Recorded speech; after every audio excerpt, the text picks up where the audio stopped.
ditemukan oleh Gregor Mendel.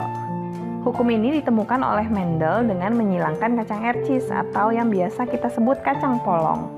Mengapa Mendel menggunakan kacang ercis? Karena kacang ercis memiliki banyak sifat beda.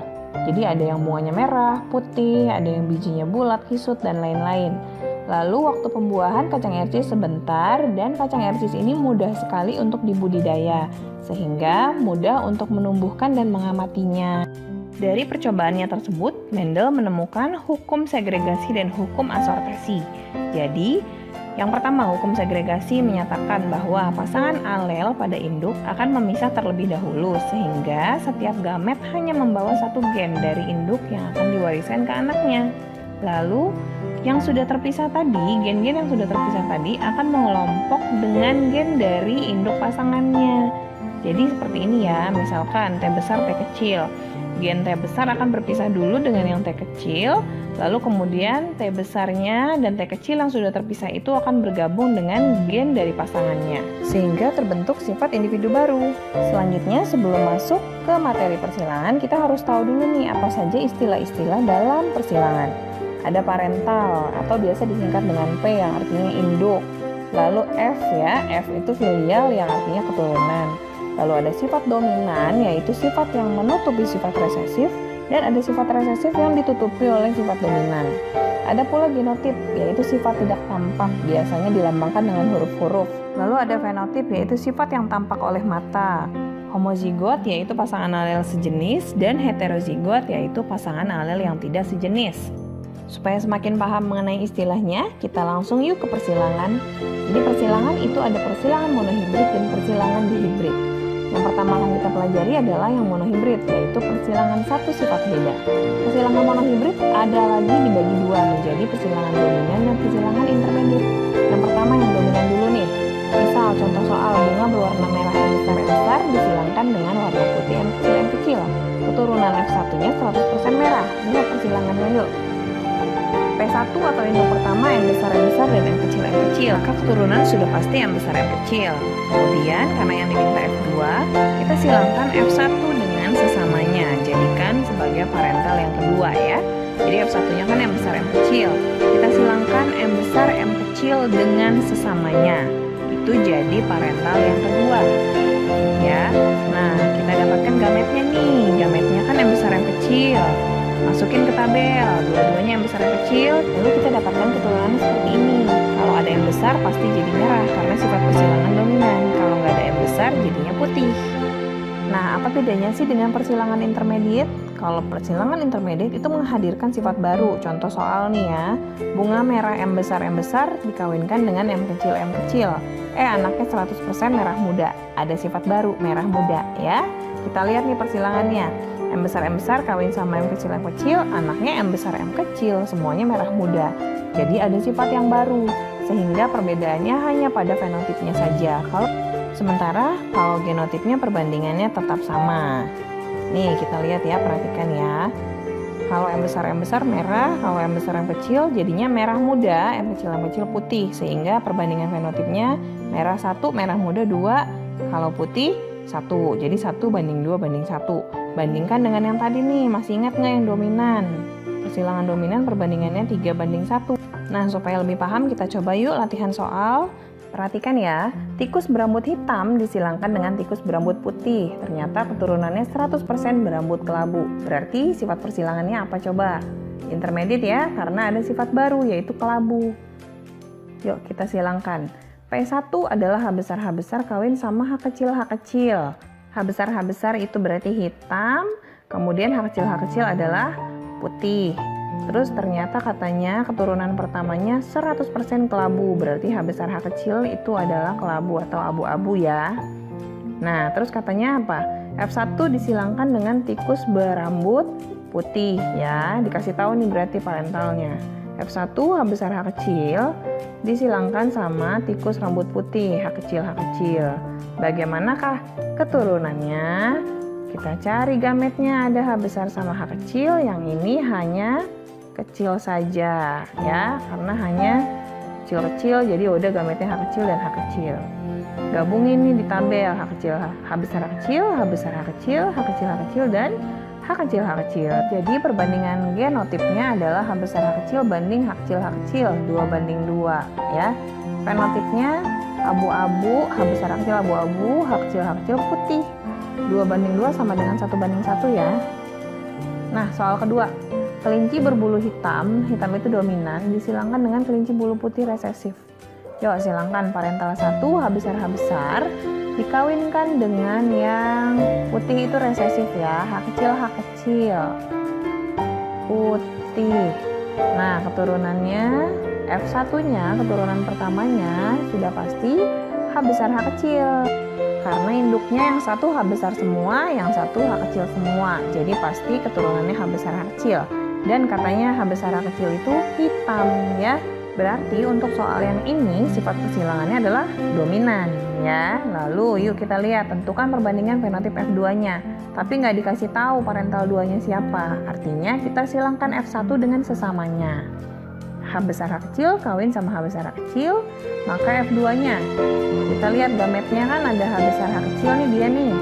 Terus yang satu lagi juga H besar kecil, lalu masukkan gamet-gametnya ke dalam tabel, lalu kita silangkan deh ya, H besar sama H besar, terus H besar H kecil, H besar H kecil, H kecil H kecil. Jadi genotipnya perbandingannya H besar H besar, H besar H kecil, H kecil H kecil. Yang ada H besar fenotipnya hitam, kalau tidak ada H besar yaitu H kecil fenotipnya putih. Jadi perbandingan fenotipnya adalah 3:1.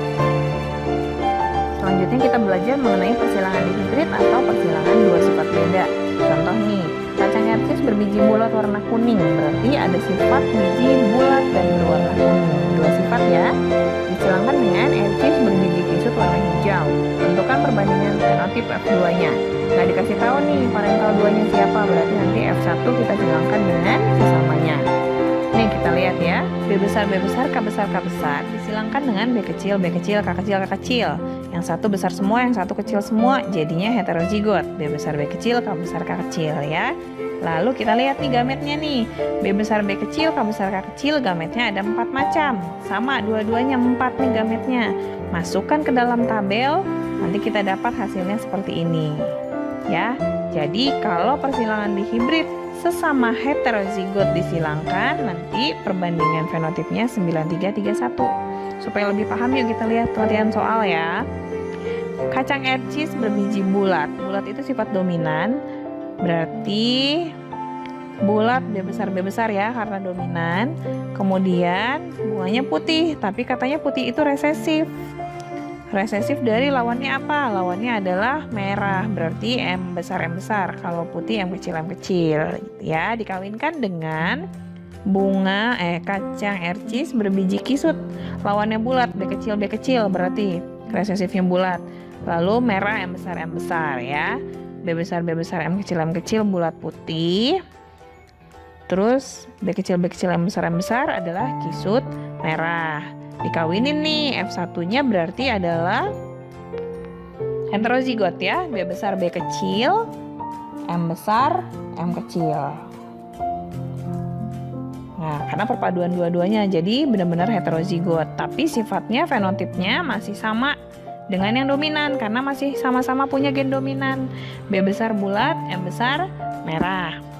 Nggak dikasih tahu P2-nya, berarti F1 kita silangkan dengan sesamanya. B besar B kecil, M besar M kecil, disilangkan dengan sesamanya. Bulat merah ya, biji bulat warna merah dikawinkan dengan kacang ercis juga biji bulat warna merah. Lalu kita cari gametnya masing-masing dan kita masukkan ke dalam tabel ya. Kita garis dulu nih. Nanti F2-nya, untuk mencari F2 kita buat tabel, tapi tabelnya lebih besar karena masing-masing induknya memiliki 4 gamet ya. Karena heterozigot double itu gametnya ada 4.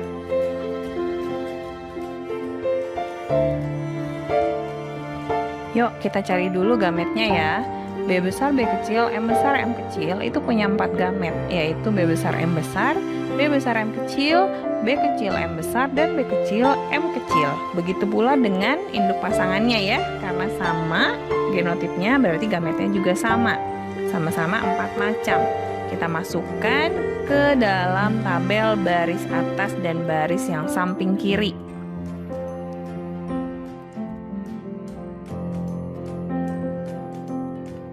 Nah, kalau sudah dimasukkan semua gamet-gametnya, barulah kita gabung-gabungkan nih yang di dalam kotaknya nih. Contoh ini nih, B besar, B besar, M besar, M besar. Karena gabungan kedua gamet induk ya.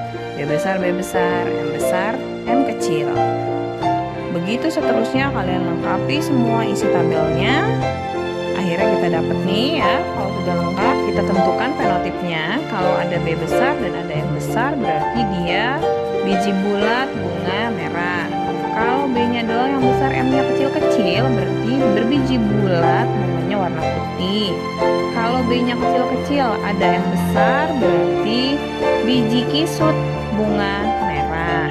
Lalu kalau B kecil semua, M juga kecil semua berarti bijinya kisut bunganya warna putih. Kalau kita hitung yang ada di dalam tabel berarti yang B besar M besar itu ada 9, B besar M kecil ada 3, B kecil M besar ada 3, yang kecil semua ada 1. Jadi kita dapat perbandingannya 9:3:3:1. Terakhir ini kakak mau kasih tahu cara mencari gamet ya, supaya kalian paham bagaimana cara mencari gamet. Misalkan nih kita punya genotip M besar, M kecil, B besar, B besar. Gimana cara nyari gametnya kak? M-nya 2 macam nih, ada M besar dan ada M kecil, tapi B-nya cuma 1 macam. Ya sudah, kita taruh B besarnya di samping M. Jadi kita langsung peroleh gametnya ada 2 macam, yaitu M besar B besar dan M kecil B besar. Nah, kita coba lagi yuk genotip yang lainnya. Misalkan A besar A kecil, B besar B kecil. Double heterozigot ya. A-nya ada 2 macam, A besar sama A kecil. B-nya 2 macam, masing-masing kita garpuin. B besar B kecil, B besar B kecil. Jadi kita peroleh gametnya A besar B besar, A besar B kecil, A kecil B besar, dan A kecil B kecil. Ada 4 nih gametnya kalau double heterozigot. Coba lagi, misalkan A besar dengan B kecil B kecil. Sama semua nih. A-nya cuma 1 macam, A besar. B-nya juga cuma 1 macam, B kecil. Jadi ya sudah, gametnya cuma 1, A besar B kecil. Lanjut satu lagi nih. Misalnya kita punya K besar, B besar, B kecil. K-nya cuma 1 macam, B-nya ada 2, kita garpuin B besar B kecil sehingga gametnya K besar B besar dan K besar B kecil. Itu cara mencari macam-macam gamet. Nah, kalau mau nyari jumlahnya gampang. Rumusnya adalah 2 pangkat N. N-nya itu adalah alel yang heterozigot ya. Jadi kalau jadi kalau misalnya nih yang tadi kita hitung A besar, A kecil, B besar, B kecil, heterozigotnya ada berapa? Ada 2 ya. A heterozigot, B heterozigot. Jadi 2 pangkat 2. Gametnya ada 4. Bener ya? Ada 4. Terus yang ini nih misalkan A besar, B kecil, B kecil. Yang heterozigot berapa? 0. Kan nggak ada ya, semuanya homozigot. 2 pangkat 0, 1. Jadi gametnya cuma 1. Coba yang ini nih, K besar, B besar, B kecil. Heterozigotnya ada berapa? Cuman yang B, cuma 1. Jadi 2 pangkat 1. Gametnya berarti ada 2. Betul ya? Jadi kalau mencari jumlah gamet, rumusnya 2 pangkat N. N-nya adalah alel yang heterozigot. Tapi kalau mau cari macam-macam gametnya harus dijabarkan seperti ini ya. Oke adik-adik, selesai sudah materinya. Semoga bisa dipahami dan bermanfaat. Terima kasih untuk yang sudah menyimak. Semangat terus belajarnya.